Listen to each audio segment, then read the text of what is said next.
In life, there's action and reaction and that little bit of time in between where you can control your reactions. Serving up at the breakfast buffet, we have NYU's first national champ, Nathan Pike. If you're interested in a career in finance, or some say finance, you can't miss this one. I hope you all will enjoy. Do it! Make guys a call. Major decision, 14-4.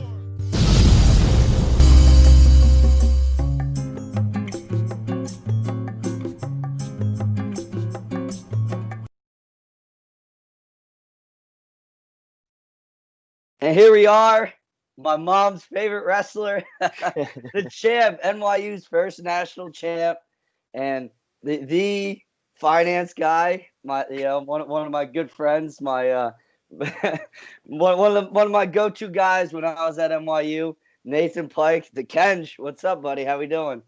Doing well, man. How's things going with you? Happy to be on. Yeah, I'm happy to have you. I've been trying to get you on for a while now. I'm glad you found some time, man. The Sundays are the days of rest, huh? So I got him. There you go. There you go. Yeah, man. So you're back in the city. I like the nice ladder and the new apartment. Is this the new apartment? This is the new apartment. Yeah, moved in here about like 3 months ago. Yeah, we've been doing a bunch of DIY stuff. You built some stairs back there. Built like a little chest and like a coffee table. It's been a crazy project. It used to be like a 4-bedroom place, and we just knocked down all the walls and turned it into like a loft situation. So it's been a nice summer project. There you go. I dig it. You got the plants back there. That was the big thing with you in college. You always had your plants everywhere. I know, dude. Dude, it becomes a pain in the ass when you want to leave and like go on vacation because you have to figure out who's going to water your plants. So if you know anyone who will water plants, let me know. Any of you NYU guys, you want to make an extra couple bucks, go to Pike's, water his plants when he's on some trips, my man. Come on. Dude, I'm serious. I'm not kidding. Like, I will actually pay for that.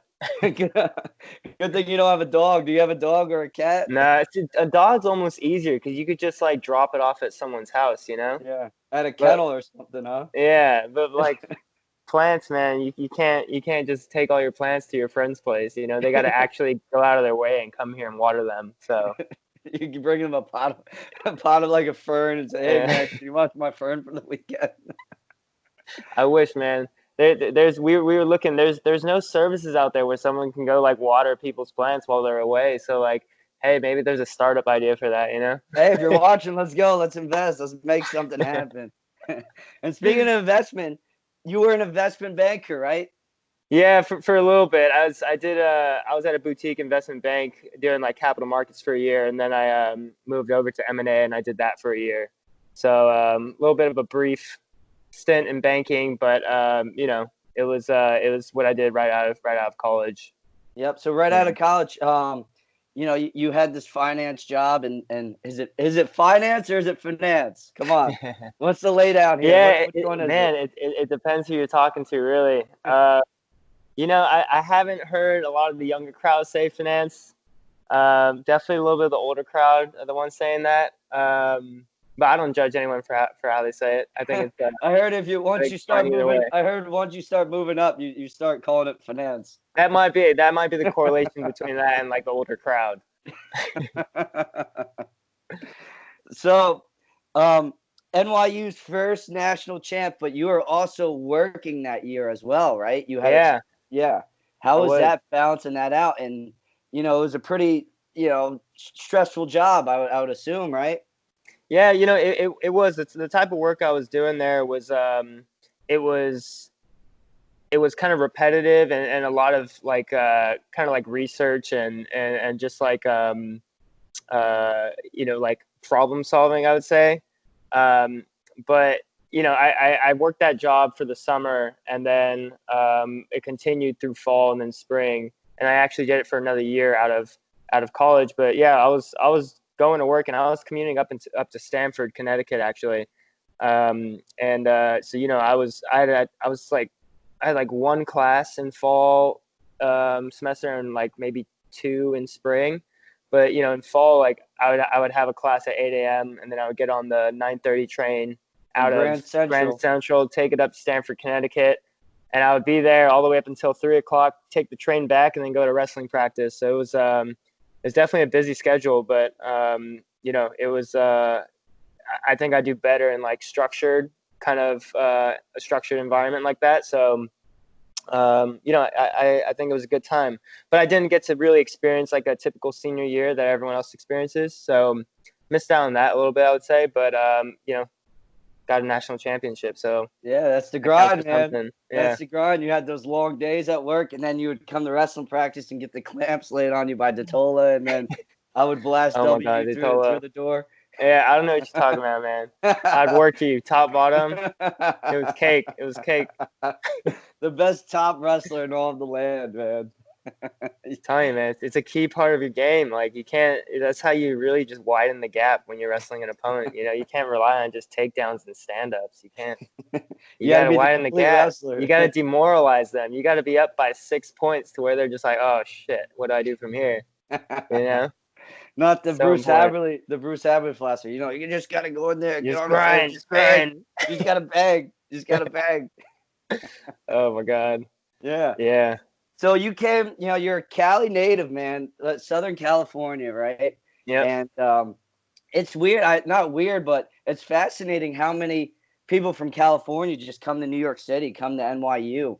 And you were at a community college for the first 1 or 2 years, and you were Yep. First 2 years. I redshirted my first year, and then I wrestled my second. You were a national champ there, right?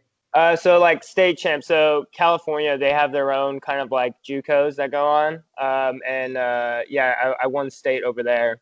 And that's actually how how NYU recruited me, because it's a funny story. Like I think Coach Corey, he was out there and he was actually looking at our 125 pounder. And then he saw my match at 133, and then I guess that kind of like prompted him to reach out to me and speak to my dad about, take me on a recruiting trip to New York. And I was like, hell yeah, like New York, man, I've never been there. It'd be awesome. So that's kind of how I ended up at NYU. Yeah, and you were, what was that, Mount Sac, right? That was the name of it? Mount Sac. See, everyone gives me crap. I was in Reno like a couple months ago visiting Joey, and I would tell these girls, I'm like, oh, like they're from like the area, they're from Southern California. I'm like, oh, you ever hear of Mount Sac? And everyone thought I was like just being a clown. I'm like, no, it's a real place. Mount Sac is a real place. True. It's true. Dude, they have a really good football team. I'm pretty sure their football team wins like JUCOs quite a lot. It's a huge school. And they also have I think they have a world famous like cross country track as well. It's not that known, but at the same time, it's got its accolades, Yeah. And even talking about just being from California, your parents, your dad's from England, right? And your mom, is your mom from Japan? Yeah, she's from Okinawa, which is like a little island off of Japan. Yeah, that's awesome. I always loved when your dad would come to the city and visit, man. He was a trip. He was awesome. I miss him. So if he's watching, how you doing, Mr. Pike? I hope you're gardening right now. I'll let him know. I'll tell him to watch this one for sure. He'll appreciate that. The man himself. I gotta get him on here, man. Yeah, no, that'd be interesting. I doubt he would do it, but he'd be a good guest for sure. My favorite thing was when you would be wrestling, I would have to FaceTime with him. I'm look, he's winning. He goes, tell Nathan to step it up. What is he doing? Come on. Oh my God, I forgot about that. Yeah, he's always having people FaceTime him in. That's hilarious. Oh my God. Yeah, he's done some shit, man. There was a time when it was like in high school. I was at Southern Section Masters, and it was like my semifinals match. And I was against like a George Torres, and he was like, and then like we were facing each other off in the semis, and I won on like a last second takedown. And then my dad literally climbs over the gate, stands on top, and jumps, and then starfishes in the air.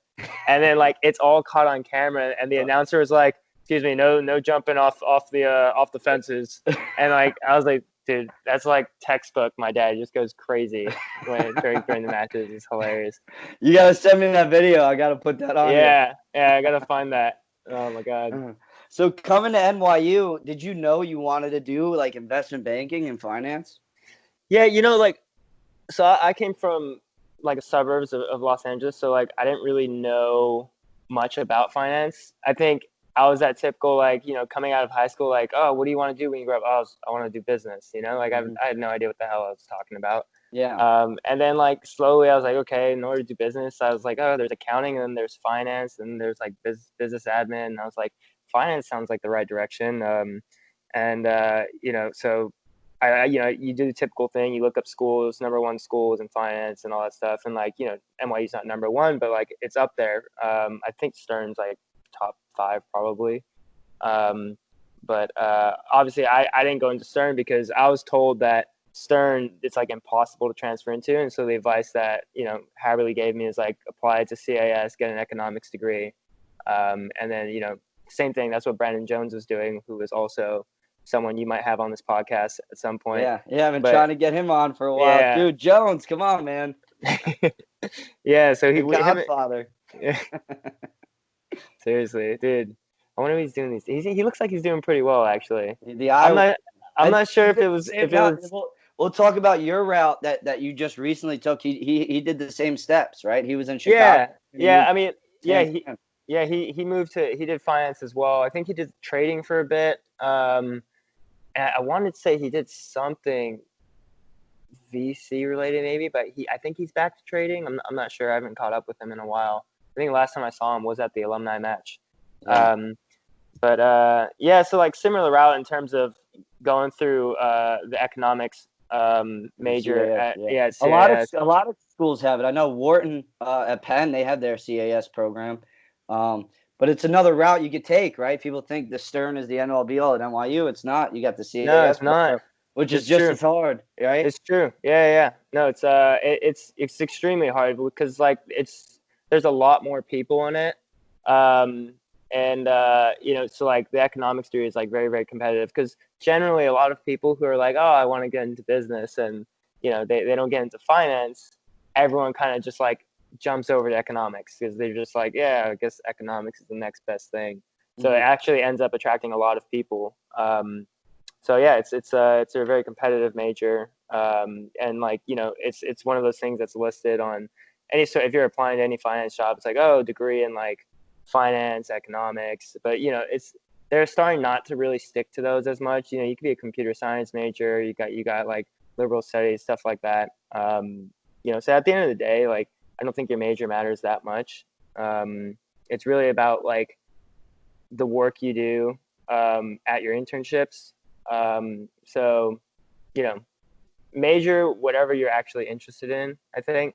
And that's the advice that I probably wish I had coming in. So, major what you think, what you want, what you think you're interested in, right? It makes school so much better. Major something that's going to challenge you. Obviously, like, something that's going to challenge you to where you're interested in it, to where you'll actually work hard and get a good GPA that way. Those are some things that'll matter in terms of your exit opportunities, I think. Yeah. So how was it balancing, like CAS? It's a pretty hard program. You got some classes there that are, tough, notoriously tough. I know, Jones used to always stress about it. You were like, man, you're cool, cool as a cucumber, man. If you were stressed, you never really showed it. Yeah, anything on the mat in school, it was that California vibe. Yeah, dude. I don't know. That was definitely. I may not look it, but I'm definitely forcing myself not to be stressed. I definitely feel stressed, but I kind of like convince myself not to. Yeah. It's really weird, but like, I don't know. It's a weird thing I do, but I don't know. Yeah, that's why I always gravitated towards you. I mean, you never cut weight. You were always, kind of in a good mood, and I always gravitate. I'm like, I want to be on Pike's vibe right now.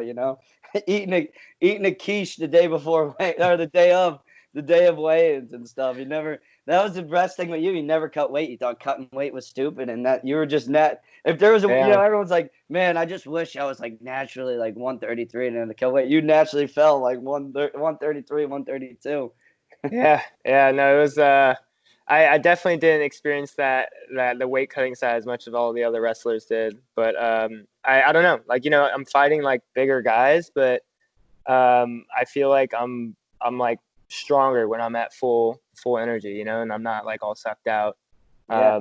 Just more endurance and just kind of like raw strength is there, I think. Yeah, so I don't know. It depends. Like all the D1 people, they all cut weight. I don't know. Do you know of any D1 people who just wrestle at their natural weight? Not really, just like the heavier guys, really. You know? Yeah. Yeah, it's interesting. It'd be interesting to see if people start shifting towards that kind of that approach. I know, like, I think if you're following like UFC and all that, all those people are starting to bump up in weight and and feel good. That was your yeah, whole thing. For you, it was just another day at the office, basically, just coming in, yeah, doing your thing, wrestling, and that's it. And then the weekends were the matches. That's where the fun was, right? yeah, yeah. I absolutely think you'll get a better match in terms of like viewership. You'll get a better match from two people who haven't cut weight than two people who have cut weight. You know, Yeah. it's going to be way more competitive when everyone's at like full strength and full energy. So hopefully wrestling goes in that direction one day, but that might be taboo to say. So I don't know. No, that was your style, man. And our styles were very different. You did, somewhat of more strategic, and you Yeah. scouted a lot of your guys, right? Yeah. I did. Yeah, that was an approach that a lot of people didn't agree with. I made sure I knew every single thing about my opponents before I faced them, and like, you know, all professional athletes do that. So Yeah. why not compete as if I was a professional athlete? Take that same approach. So I made sure I knew every single thing about my opponents. I watched who they faced. I watched their matches, and I looked up, what moves that they continuously used and what moves worked on them. And I could list that off against, several matches I've had where because I researched them, I came out on top, with like bonus points and stuff like that. Yeah, you looked at their faults and everything. You found their flaw in the game and you capitalized on it. Yeah. Like the national finals, for example. You pinned the guy in the national finals, and it was that one fault Yeah. that you studied. Yeah. And that was just awesome to see. You were like on top, man. You were just a shark on top, man. The Mr. Bonus points, man. It's either you pinned him or you teched him in that first period. I know, man. I miss those days a lot. Yeah. Yeah, I got to get in the room again. I want to see like if I still got it, if I could go in the room and still can like handle my own. I know I would gas out like so quickly, but I still think I'd be able to get a decent amount of back points. Yeah. I mean, Yeah. going to the point where that's what professional athletes do, like UFC fighters, they study their opponent. And I remember the one time you were kind of overstudying it, and you were like stressing yourself out. And I had to talk to him like, dude, you're Nathan Pike, bro. Just do what you do on top. Which kid was that? I think that was a kid. What was his name? Fittery or Fit? What was this? Who's Boyle. this? I think that was Boyle. Remember? Oh, Ryan Boyle. Boyle, is that his name? I Something think like from that. McDaniel. You're like working yourself up. And then I think I was on FaceTime with your dad. I'm like, can you believe this? He wrestled this kid 3 times. He's working himself up. I know. I wrestled him quite a bit. I'm trying to remember who. I wonder what match that was. You told me that. If it was it because I faced him in a previous season, and then I faced him at regionals, and then I faced him at nationals. He beat me at regionals, and I beat him at nationals in the semis. Yeah. And I'm looking for that video because I remember it being like so close, and I remember I was so tired at the end of the match. I texted Haverly about that the other day, and so I'm still trying to get that video. But like, Yeah. it's so weird. Like track wrestling, you can't I can't purchase my own videos at nationals. Like the only one who can do that is the head coach of the team, Yeah. apparently. We And so, should get our videos. I try to I know. yeah. Like, I don't know why we wouldn't. Like I would hate for them to disappear too, because it's like Yeah. such a big part of my life. Exactly. Yeah. And Yeah, I don't so- think they let us film. They didn't let us film our matches. Yeah, that's the and thing. Like, nationals, like you're not allowed to film your wrestlers, so it's like they literally have sole ownership of these videos, and like, what are they up, going to do with it? You know what I mean? All these old I yeah. I really don't understand, but We should write an email. Write an email for us, man. I don't know. But that was great, man. Like we basically roomed like every trip, right? Yeah, dude. I think I roomed with you the most out of anyone. Yeah. We were good roommates, man. We had some really good times. Oh yeah, definitely. Lacrosse was a great time. Iowa. Oh my God, dude. We had some really good times. I had my routine. You had yours. I would go once we'd make it to the hotel. I'd go put my stuff on, layer up, and I would go cut that weight. I would text you, warm up the shower. I'd sit in the shower, and Yeah. boom, then we would just talk about stuff. And you probably got homework done. You know, talked to your family, and that was it. Ate some edamame. Yeah, your edamame, dude. Yeah. Oh man, I was always curious to see what you were eating. I was there eating my little uncrustable sandwich, and you're eating this big like feast of edamame, sushi, quiche. Yeah, I remember I used to buy like just like a raw slab of salmon, like the sushi grade at like you get a little Japanese market, and that was like my favorite. I would just throw some soy sauce on there, a little bit of wasabi, and just like Yeah, basically eat that thing in like 3 bites. that was the best thing about living in New York City. Before those trips, you would stock up with all the good stuff. Yeah. No, it was good. Now, did you have like a set? Like I remember, it was always something different you had. So it wasn't like you had a set diet. I guess it was whatever you were feeling, right? Yeah, it was definitely whatever I was feeling. I tried to get edamame in there often because I liked it because it's just like small bites, it's very easy to digest. It doesn't feel really heavy. There's good there's protein in there. I always thought it was a really good snack to have right after weigh-ins because you don't want to like stuff your face right after weigh-ins because then you kind of get lethargic and you get slow. But if you just like slowly munch on you have like a whole bag of edamame and you like slowly munch on it, The then salt too, it has some salt in it. yeah, you could throw some salt in there too. I usually had it just raw, I think. Or they're obviously like boiled, but I didn't throw any salt in there too much because then I'd feel like I'd feel like thirsty, I guess. I don't know. Yeah, I remember the best thing that you put me on, and they were nasty, was the radishes, man. You're like, no, you got it. Every time you bring the radishes. Oh my God, dude, the radishes were the best. Yeah, I love that. You're like, bro, you got to have radishes. It helps your stomach, man, make your breath smell nice, put you on the radishes. I thought so. I had this talk with my girlfriend about radishes, and I was like, yeah, it's good for like neutralizing your breath. But then I looked it up. I don't think it actually does do that. It's all in your mind. Yeah, I think it's all in your mind, man. But I'll still believe it. I think it tastes good. I like the smell of it. Dude, I had a really my buddy Joey. His dad has a garden. He grows these watermelon radishes, man. They're pretty spicy. They hit hard. Oh man, that sounds good. That was the first person I thought of. I was like, dude, I wish Pike could have these, man. He has seeds, so if you want to plant it in your apartment over there. Oh, dude, it depends. Like, how much light do they need? Do they need direct sunlight? Like, I don't get much direct sunlight. That New York City sun, I don't know what can grow with that. Yeah. Yeah, I got some scallions out there, some green onions. They're getting some sunlight. Put that in your potatoes, Yeah. So what going into your final season and everything, you kind of had a new routine with work and everything. What was just that mindset that year? Was it the same as every other year? Yeah, I think my final season, it was a little bit different because it was my final season, and I think my mindset was coming into that year was I got second at nationals the year before, and I've always kind of I put mental notes in my head to where it helps me just stay calm and just be I don't know, just be in control as best as I can. For me, what I told myself was I'm not going to backtrack. I told myself right after my match at nationals where I came in second.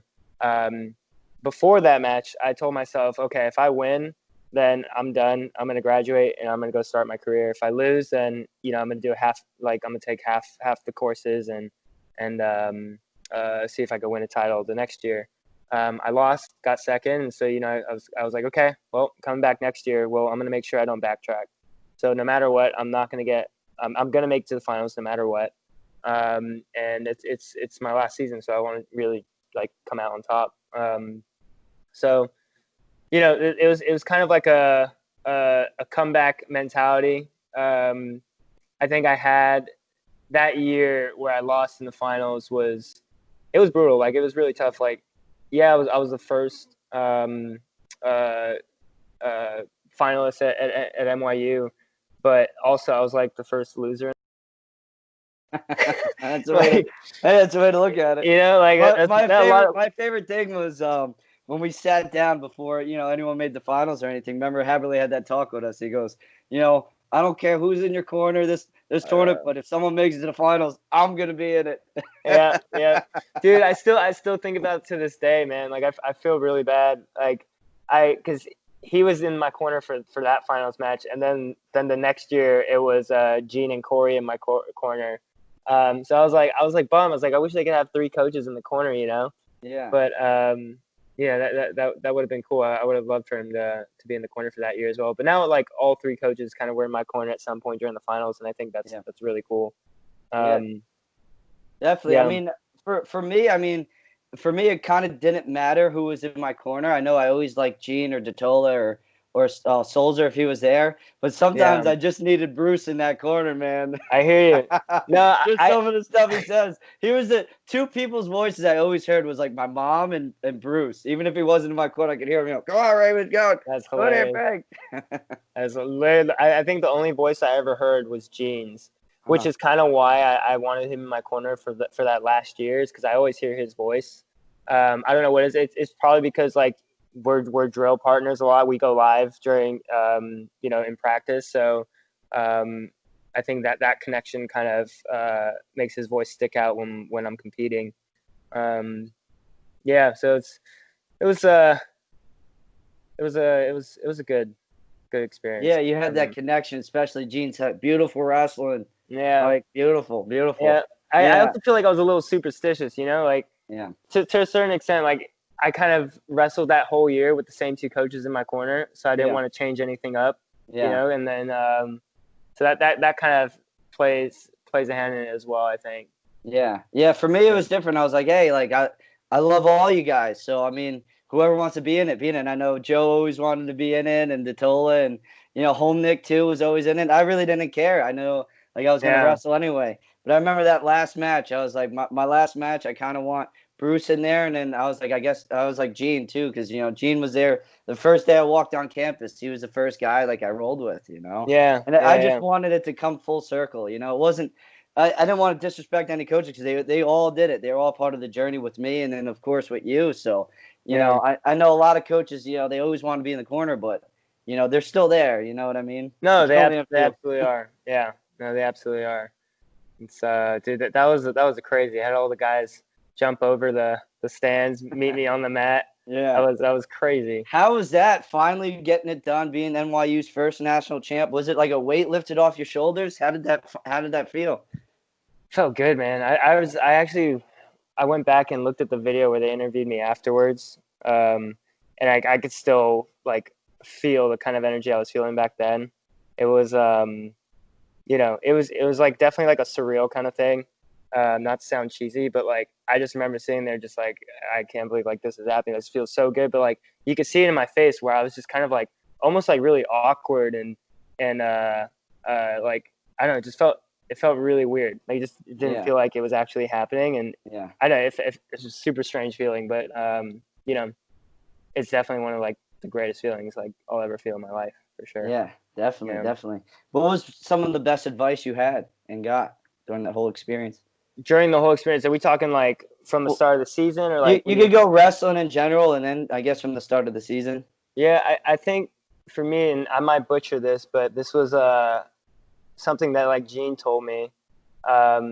We always talked about kind of like chain wrestling, right? And then his whole thing that he brought, he said like there's action and there's reaction, right? But then there's a space between action and reaction where you have the ability to control your reaction, right? And to me, that really spoke to me because like that, to me, like when I visualize that in my head, it makes me feel like I'm in control of my response. And that's like in terms of talking to people, in terms of like wrestling as well. I think it's a really powerful thing. If you could visualize those words in your head, it kind of really brings you into like a state of mind where you're in control.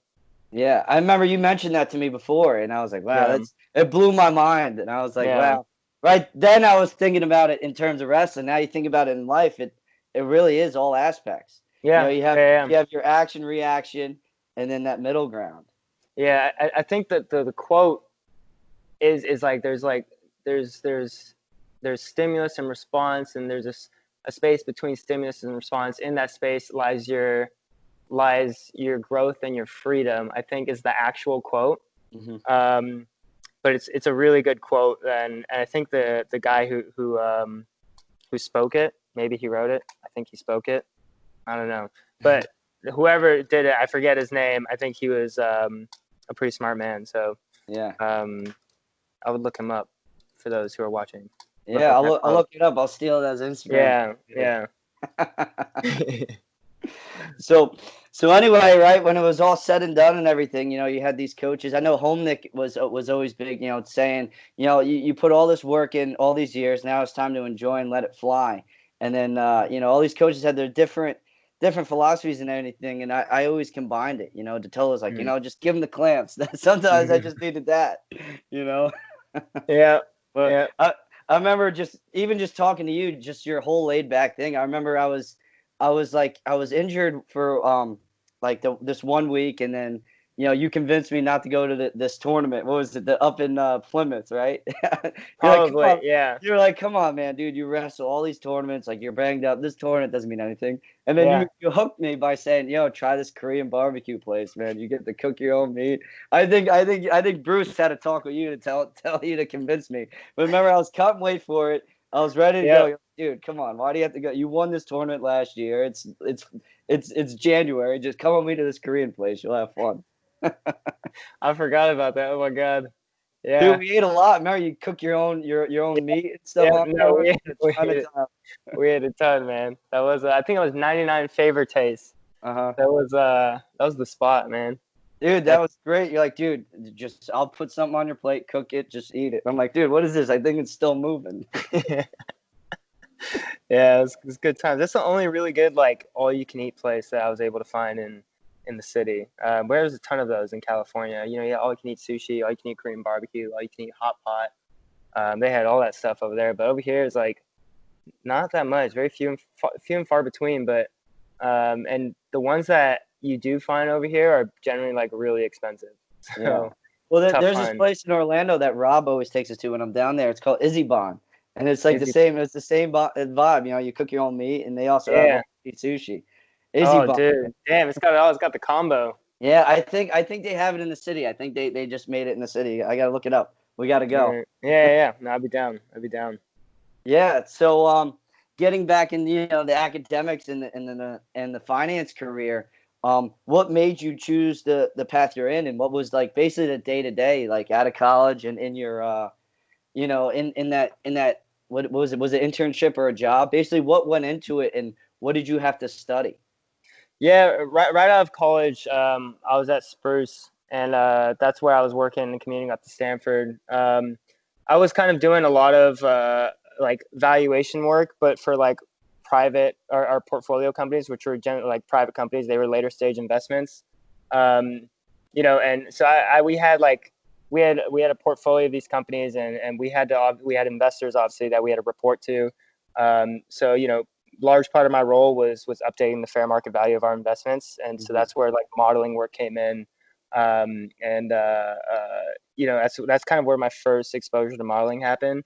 But after a few months there, after college, I started looking at another job. I was another kind of path. I wanted to go to a place that had more kind of live deal experience that I could get.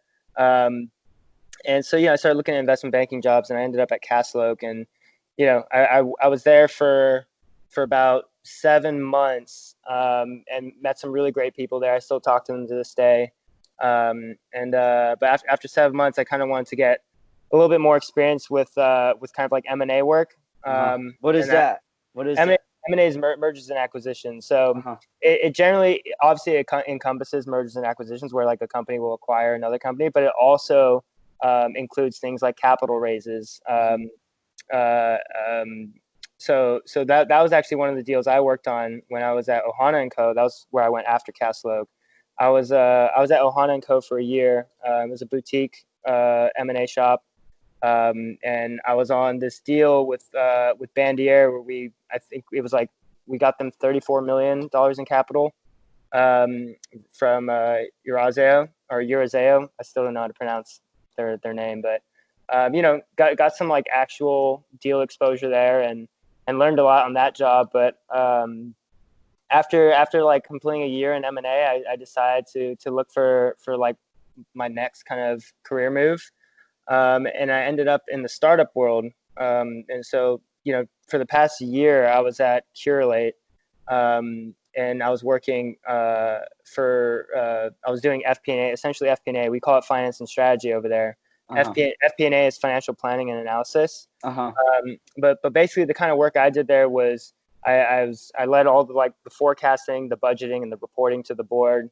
And then, my director's the director of finance there. He was my direct boss. He left when I was 3 months into the job, to where then it was just me in the finance department. So my direct report was now the CEO. So my role expanded to where now I was leading things like vendor procurement. I was dealing with we had a loan with SVB, and I was dealing with our representative there, making sure we were still in compliance every month.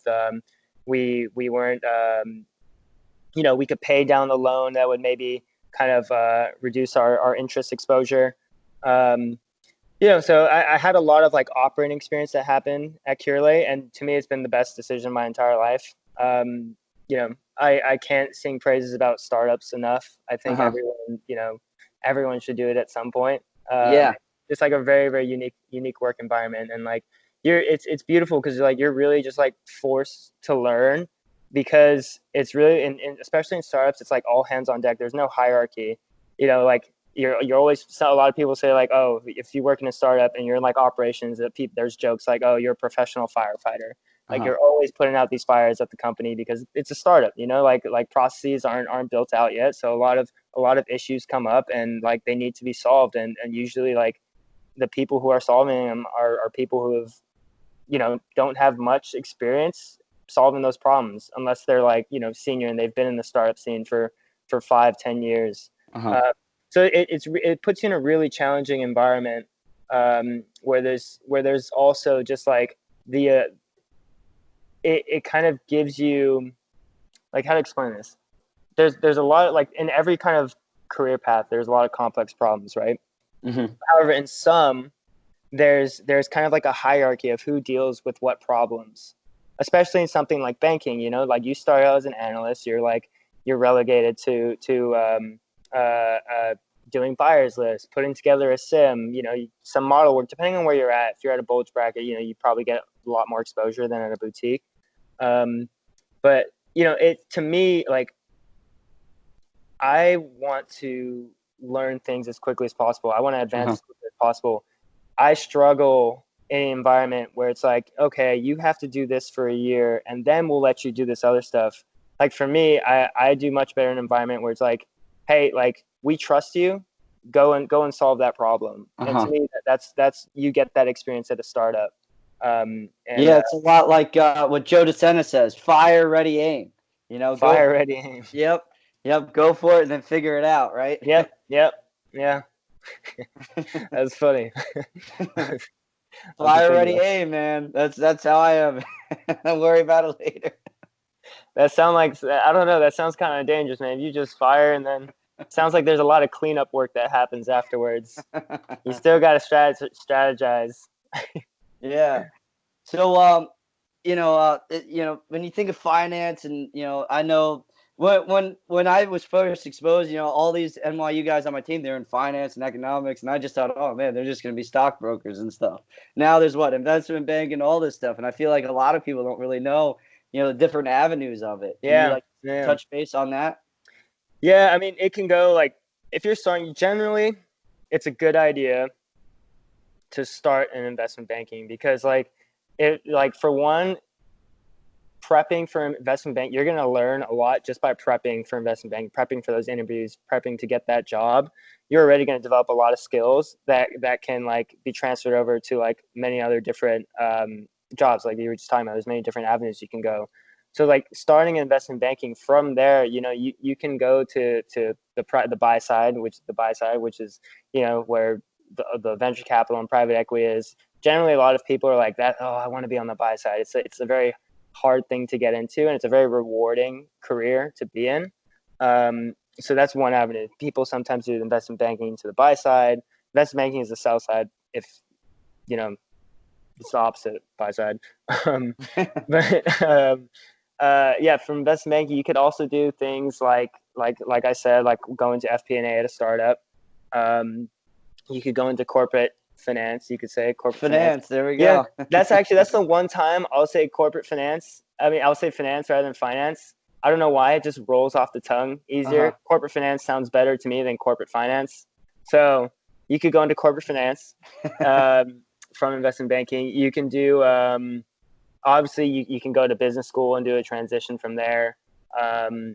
You could go to you could do consulting work. You can move to consulting as well.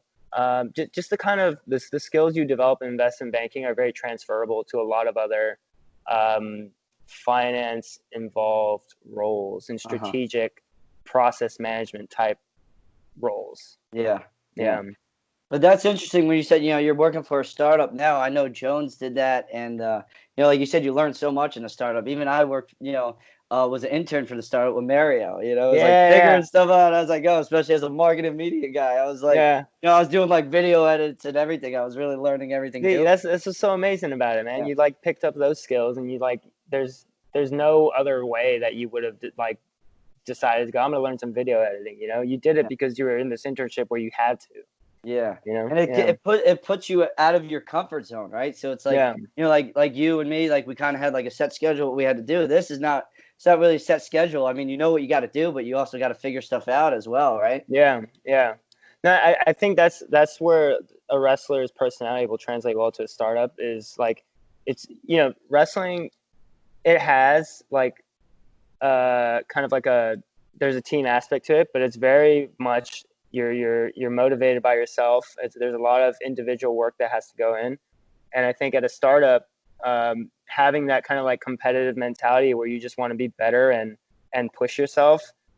The environment in a startup is definitely catered towards that. There's no bottlenecks. There's bottlenecks everywhere, but there's less bottlenecks at a startup than if you're at like a place that has like a special hierarchy where you have to, in order to work on some product, you have to get approval first, and you have to go through these different kind of like stages of approval, and that just basically slows down your ability to learn, I think. Uh-huh. Yeah. Yeah. Great. So what kind of advice would you give, college students that want to pursue a career in economics and finance and investment banking? I would say definitely get as much like it depends what year you're in right now, but like get those internships. If you're just like you're gonna find yourself really struggling, and this is kind of where I found myself when I came in as a junior. Actually, I had no internships, so finding that junior, like the actual junior internships that turn into full-time offers out of college it was really difficult for me because I had no previous internship experience. So like if you're a freshman, get an internship in the summer. You know what? Get an internship in the fall and the spring. Find anything. Get anything to put on your resume that shows that you've got some experience in a professional setting. Um, get those as quickly as you can, and just like build up your resume that way. Work hard in school. Obviously, you need good GPA to be a candidate for like the top tier businesses that you want to apply to. And network. Obviously, the biggest thing that I learned when I was at NYU was networking. That was it's especially if you're someone who's like didn't have like the best GPA. Like you got to make sure you're networking because those are the people that are going to pull your resume forward. All these businesses, they have like systems that will automatically weed out any GPAs that are like below 3.8, that kind of Mm-hmm. thing. So if you're trying to apply to a business like that, and you have a below 3.8 and you're not networked with anyone there, then your resume is not even going to get pulled. You're not going to get the interview, and like you could just write that place off. But if you networked and you met someone there, they like you for who you are as a person. They can see you're hardworking. They could tell you're capable. Then your resume, like has a good chance of being pulled now. So network as much as you can. Actually had a wrestler who reached out to me yesterday or two days ago, I think. We got on the phone. His name's Matt, and he's at Hofstra. And it sounds like he's doing a really good job of networking. Uh-huh. So like, follow the example of Matt at Hofstra. I think he's Yeah, going to do Fallout. 133 this year. Send those emails. Stand out, right? Like Yep. get to know people. That's the best way to get a job and get opportunity. Know people. You got to work hard and everything, right? The first thing people look for is the experience, the GPA, and just getting to know who you are, right? Yep. No, it's true. And right now too, it's we're living in a really weird time right now. So, I actually think this, like right now, this whole video chat thing, people, I could be wrong, but in my experience, I think people are more available now because they're not at work and they could take these calls at home. So like networking, I think there should be more networking that's taking place right now. I think people are probably more available. So all you people who are in college right now, who are like, what the hell do I do with my summer? I don't have an internship. Just start emailing people and like, hopefully because everything's work from home, they'll be more likely to spend the time to like have a 30-minute chat with you. But like for those networking calls that you're eventually going to do, like make sure that you're doing your homework before you do some research on the company of whoever you're networking with. Do some research on the company, do some research on a particular role that interests you there, and have some good questions lined up and be prepared to answer some of their questions. And it's all about like repetition. The more kind of like meetings you have, the more kind of like refined answers you'll be able to give to some of these questions. And it's not like the answers you're giving are like refined in the sense that they're rehearsed or anything like that, but like through these like actual organic conversations, you're kind of actually like diving into your own mind and being able to like actually figure out your opinion on like these topics that you'll be talking about. So it's like, it's really like get your reps in, it's like drilling and wrestling. Get like drill. Get your reps in. Same thing with interviewing. Get your reps in. You're gonna have everyone has bad interviews. I had a ton of bad interviews. Starting out my career. Don't be deterred by the horrible feelings that comes afterwards. It's all part of the game. Move forward, get another interview going, and you'll find yourself getting better and better. At like talking, really. Learning the interview process, learning how to talk to people. The biggest thing for me was everyone say, make sure you ask questions. I'm like, but I don't know what questions to ask. I know it's hard. I'm bad at asking questions. I'm trying to get better. I'm always trying to get better, but that goes with doing your research and doing your homework. Exactly. And being there, right? Yeah. Yep. Right. For you and companies, they want to hear, what you have on them, what you learned about them. Ask them the questions. You know what I mean? Yep. Without a doubt. Make them sound interesting. Make them you're interesting. So you want that job. So that's the thing. People value curiosity and the way you express your curiosity is through questions. So, ask away, guys. Ask away. Send emails. Learn from people's mistakes. So you don't make them. Especially like you said now. Like, how has your day-to-day changed now that you're working from home? Well, so day-to-days got really weird for me over the last week because I actually started a new job. So it's actually weird because now I've started a new job during work from home, and that's been a whole different experience. Like usually first day on the job, you get to meet all these people. You're walking around the office, getting a tour. You have an onboarding session. That's like kind of been thrown out the window with the whole work from home. People are still trying to figure out how to have that kind of experience. But before that, day-to-day experience was it was nice. I was feeling like I was actually like having breakfast in the morning. Like I was skipping breakfast all the time because I had to commute to work, and like now it's like I'm having breakfast, making some coffee. And it's nice, and I like it. At first I think I was struggling with the whole work from home. I was like, kind of like I like my stand-up desk in the office, and I like having a lot of space. But like especially I just moved into this place, and so we were doing a bunch of construction, so it definitely was rough working from home here because this place was just like a mess for the first 2 months. But now that we're all settled in here and kind of like I've gone in the flow of things, trying to find some time to also work out during the day. I haven't found any yet because I'm horrible and like I need to get there. I was just looking at like kettlebells I could buy, but like there seems to be a shortage of kettlebells out there. So I'm trying to figure out how I can get my workouts in. I don't know if you know how much I weigh right now, but it's definitely less than I was in college. No Like, way, yeah, dude. dude. Yeah. No way, bro. Yeah. It's I could definitely wrestle 133 right now. I just have You, not been working out. you said you had a stand-up desk. Is that like a new thing? You don't sit? No, I mean, I sit like I'll rotate. You know, like I like being able to have the option to stand Yeah. up, but I also like having the option to sit. Like I have a desk back there where it's really just like a kitchen island, and I was doing work on there for a while, and we don't have chairs yet. They're actually coming in tomorrow, but I was standing up and working on there for the first like 2 months, and it was horrible. I was like, God, I just wish I had chairs. So I just want both. You know, I want to be able to sit. I want to be able to stand. Having the option, so it's not like a benefit. It was just your preference, right? Yeah. I like having the option. Yeah, it's nice. all right. Your adversity moment. What is some adversity you face in your life that is a part of you and a part of your story now? Adversity moment. I want to think of an adversity moment that was not wrestling related. Uh-huh. God, let me think. Ooh, that's a tough question. That's one of those things you should have sent to me before. I got you off the rip, man. Yeah, I'd have to think about that one, man. The reaction, bro. The reaction. Oh man, an adversity moment. Ooh. God, I really don't want to give a wrestling one.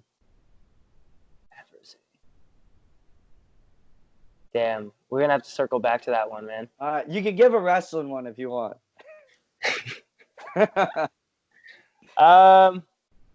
Okay, all right. Okay, I'll give a wrestling one.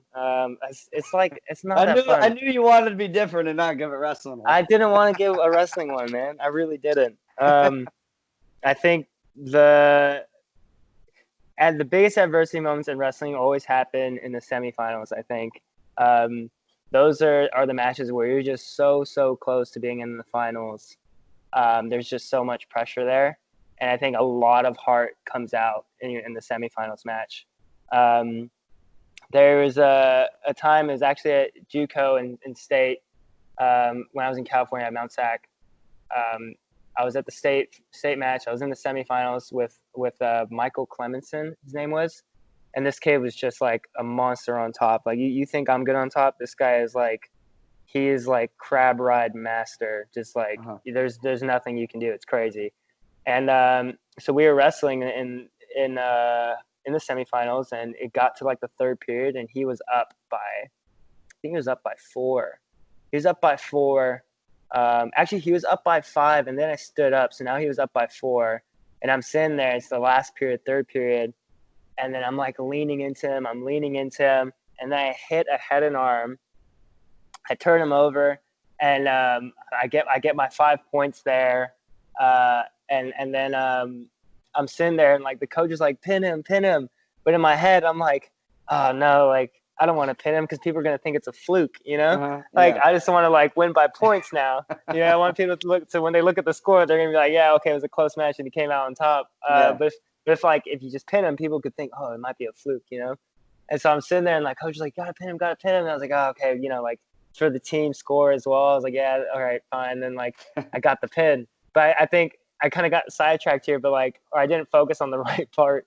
But the adversity was just like being down by 5 points, and there's like literally probably a minute left in the third period, and like still just like I gotta do it. I gotta hit something big. I gotta do it. I think that is where like the heart comes in, because normally you have a big lead like that. It's so easy to just be like, man, like, you know, whatever, next time. So next year kind of thing. Yeah. You know, I don't know. I think that was a pretty softball response to adversity. I'd have to come back to you. I know I have a good one out there. I'd have to think about that. But that's when you got good on top. Yeah. No. What was some of that? I know, like, how did you work on your top game? You had like the best grip out there, my man. What was some of the techniques and just things? Because your mindset was totally different than anything that I have. Any other wrestlers, I mean, at least from Jersey, like just your whole strategic thing on top is like, all right, he moves here. Like you had a strategy every time you were on top. Yeah, no, I did. You know, I was the easiest part of the strategy is like get a leg in, always get a leg in, and as soon as I had a leg in, that's when I knew I could control the match, because that's where I work all my moves from. I think, I did play like a lot of mind games. Like I would try and frustrate my opponents. Like I would sag back. I would make them think that I'm relaxed and I'm open and they could attack, when really I'm just waiting for them to move to a certain way so then I could hit my move on them. Yeah. So that was kind of my strategy there. I did a lot of baiting. I would always try and bait my opponents. I'd let them think that I'm exposed, which would then actually expose them. Yeah. And that's kind of how I based a lot of my my top game. And to talk about kind of the grip strength, I got to give a shout out to Coach Watanabe at Mount Sac. He, I was probably my strongest when I was wrestling at Mount Sac. I was working out at like 7 a.m. with him like twice a week, and we had some really good workouts. And he had all these cool little gadgets and gizmos. He had the fat grips. So the fat grips are like the most amazing thing for wrestling. You just put them on dumbbells, put them on pull-up bars. You do the same exercise, but you have these fat grips. So your grip's like this big, and you're just like, your forearms get worked so well. And I think that's kind of where my grip strength kind of came from. I remember every time we would do I would do a workout with you, it would be like pull-ups and stuff, and you always minimized how big a wrist was, right? So that's why the fat grips came into play. Yeah. Right? You're like, you got to make that bar big, like you're grabbing that wrist, man. Exactly. Yeah. So it was I don't know, the fat grips. I would say if you want to have good grips, just buy a pair of fat grips and put them onto every workout you can, and your grip strength will just become like so strong. And grip strength is so important for top bottom especially, or for top especially, but also just top bottom. I mean, for stand up and for neutral. Neutral and bottom as well, it's really important, because if you just grab someone's wrist and you just have control of it, they can't use their arm to like hold you down now, because you're the one controlling them. Right. So yeah. Yeah, and the baiting, man. I remember you showed me that move from a guy sitting out on the crab ride. You bait him one side and boom. Yeah. Dude, I used to hit that all the time. I love that. I call that the Nathan Pike. I teach my middle school kids that move all the time. I call it the Nathan Pike. Nice. You're like he's carrying on in Jersey, bro. I love it, man. I love it. I appreciate it. Yeah, that move's it's a good move. I like that one. Yeah, I show a lot of people some of your matches. Like some of the kids are like, I could never wrestle like that. I'm like, just look at the positioning, look at his timing. It's all about, it's not about what he does, it's when he does it. Yeah. That's true. It's true. I always make sure, and like, I don't know if you watch videos or you watch me wrestle, like I always made sure I had one arm at least. That's where the grip strength really came into play. Like whether I was standing in neutral, whether I was on bottom, whether I was on top, I always made sure I was gripping as hard as I could on one arm. Because to me, like, this is another thing that a Japanese guy taught me at Mount Sac. This guy was like some judo champion. He was like 70 years old, and was like, he would come into open mat and just like handle people. It was amazing. And and he showed me, it's like literally, he's like, here, like, give me your hand. I said, okay. And I gave him my hand, and he held onto it. And then I was like, okay. He's like, go ahead, shoot. And I would just try and shoot on him. And I could never finish because he always just had that wrist control. And he would just like literally like would toss me around with my one arm. And his whole thing was like, look, if you control that one arm of someone, you could control their whole body, because like it's just such a powerful kind of like tool, really. Yeah.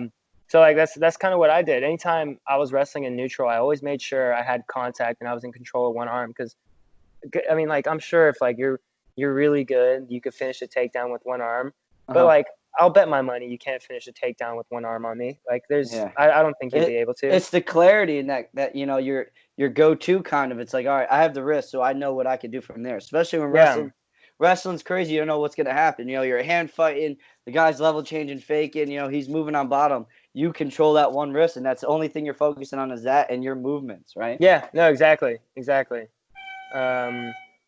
I wonder what that is. Is that the air horn? I don't know. Someone just buzzed our apartment. I don't know what it is. There you go. So what are you into now, man? I remember you always had the meditation. You're big tattoo. Did you get it done? Did you get the piece done? Let me see. Which one? I have. Oh, I mean, yeah, I got it all the way through here now. Where's the top? Let me see the lion. Let me see the tiger. Oh, lion. Here you go. Yeah. There it is.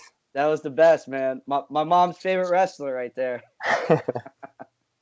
Who, the Tiger? No, you, man. Uh, I'll play. So what? You still doing meditation, and everything? I knew like you were all doing all that stuff. Unfortunately, that kind of like died off after wrestling. I used that as a way, just wrestling was huge to just be kind of like mentally in control. I forgot the words. I haven't like even done it in so long, but no, I wish I was. I'm not doing that anymore. I think right now, like just in the past 3 months, we've been really busy with just like renovating this apartment, so haven't really had a lot of time like to like I guess like focus on me, if you want to say. Yeah. But I think like it's kind of therapeutic in and of itself, like cleaning up your apartment and getting things to a place that you're happy with, I guess. I don't know. Yeah, I haven't been doing much meditating. I haven't been doing much working out. You're catching me at a low point in terms of my physical health, I would say. But that's this is a low point, so it's only going to go up from here. Yeah. You're still doing the shot of whiskey before bed? Oh God, was I doing that? Yeah. Oh man. Yeah, I'm not doing that. I've just started making my old fashions at home now, though. Yeah. But I'll have a drink every now and then. Yeah. But oh my the God, grown-up Kenj right here. The grown-up Kenj. I've been making a lot of margaritas though. A lot of margaritas. Yeah. Yeah. I'm making those. So what's next for you, man? You're starting the startup. What is this? What is the new goal that you have coming into your life now? Well, yeah, I think for me, it's I'm at this new place called Medley, and they're a delivery pharmacy startup. So anyone who wants their meds delivered for free, go to Medley. They have a great product, great service. Talk to your doctor about Medley. It's a good product, certainly. So I'm started the first week there, and I'm just hoping my goal short term and long term is to just like fully integrate myself across the org over there and try as make as big as impact as I can. We're kind of revisiting our model, our operating model. So there's a lot of data that I'm scrubbing through, and I gotta meet with a lot of different departments to have an idea of how they run their orgs. So that's like my immediate goal. It's literally a new job, just get ramped and crush it, Well, one day at a time. Yeah. So who is Nathan Kenji Pike, and what do you want to be known for? Oh man. The who always changes, the what holds you accountable. Wait, the way, say that again? The who could always change, but the what stays, and it just makes you accountable. What? Okay, so what should I start with? The who and the what? Yeah. What should I... God, oh man. Well, you kind of touched on the who. You're focusing on this new job and stuff. Yeah. So I guess that's the who. The who is it's someone who comes from a wrestling background, from California, lives in New York, and my heart is in New York. And the what, like, what do I want to be remembered for? I think, I don't know.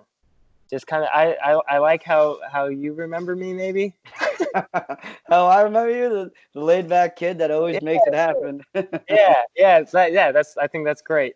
Always makes it happen, my man. I think that's great. Yeah, always find a way to make something happen. I don't really know how, like, I'm happy with how I'm viewed by people, I think.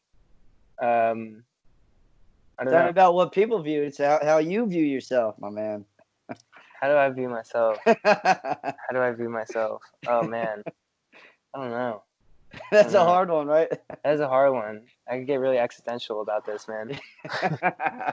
You need a couple sessions with the Don to Probably, honestly. Yeah, I don't know. Yeah, that's a good one though. We'll It's a tough one. We have to pre-soak one day. We'll have to do part 2. We'll have to talk about the who and what, and we'll have to talk about adversity. Yeah, adversity. You still didn't figure it out? You didn't still Yeah, we'll have to talk about those 3 again at some point. We'll shoot it again when we see each other. We'll do a video version in person. Yeah. We can do it in person. That'd be good. Yeah. That'd be All good, right, man. my man. I appreciate your time, man, and it seems like you're getting everything done over there. You know, it's Trying, great man. to catch up. Trying. It's been good. Yeah, happy to see that you're doing this whole podcast. I think it's awesome. You know, you're destined for big things. You got this whole wrestling thing going on. Like, fuck, dude, WWE. Yeah, I'm hoping, Like man. they're missing out. They're missing out. They gotta sign you like ASAP. It's crazy. Like you'd be such a perfect like cast for them. You know, like I don't know. You're meant for it, man. It's Yeah. glad a- to see you're doing well. Thanks. Yeah, like anything else, one day at a time, and it's a learning process. And like you said, you know, the networking and just learning. You know, learn like any Yep. business, learning the ins and outs. And as physical as it is, it's also the mental and the business game. You know, and just Yep. like any business, right? Yeah. No, it's true. Yep. I try to have the Kenj attitude where it's like, you know, laid back, but when it's time to go to work, man, you go to work, right? Yeah. No, exactly. That's it's yeah. I don't know. I have to really think about how I haven't thought about how like I operate or how I live my life. I haven't thought about that in a while. So That's the mystique. That's the Kenj, that's man. gonna be the takeaway from this for me is I'm gonna like spend some time thinking about that. And then So when I you have it, appreciate man, that. I'll go right into New York City, visit that new apartment. Yeah, no, dude, yeah, please, you got to come here. You'll love it. You're more than welcome to stay here, obviously. Definitely. Yeah, I gotta find a new crash spot in the city now. I don't know if the castle's making a return or not. So I gotta stay at the probably castle. not. Where I are you got at? you, man. Where in the city is it now? I'm in East Williamsburg. Okay. Yeah, border, like literally the border of East Williamsburg and Bushwick. Okay. I don't know if You're you've in been. Brooklyn, huh? Yeah, in Brooklyn. Okay. Yeah. I don't know if you've been have you been to Brooklyn at all? I have. I've been to where George Hero is by like Midway and stuff. That's pretty Midway. far from me though. Yeah, are you familiar with Roberta's or anything? Or Yeah. How far? I'm right by Roberta's, literally around the corner. Okay. You got parking around there? I do actually. Yeah, it's got tons of parking. Yeah. We were actually thinking about buying a van, and we're gonna do like van life at some point. Maybe we're really considering it. So The van life. because Hook we that got thing up with got Wi-Fi. parking here. I know, right? Got to get a water tank and put a bed in there. And then you're set. Somehow work out ventilation. I guess you just got windows, so. And then take the trip to the Jersey Shore, hang out. Yeah, no, exactly. No, we would definitely stop by. You know, if we get this van, and then pursue this dream. Yeah. All right, my man. I appreciate your time, bro. Any last words to anyone? Where can they find you? Where can people find you? Oh shit! Find me on I guess Instagram or LinkedIn. I don't know. Like Hit him up. Slide his DMs. yeah, ask Ray for my number. Ask Ray for my number, and he'll give you my number. Yeah. All right, my man. I appreciate you. It was good catching up. All right, brother. Appreciate this. Good luck Yeah. with everything. Thanks. Make as a call.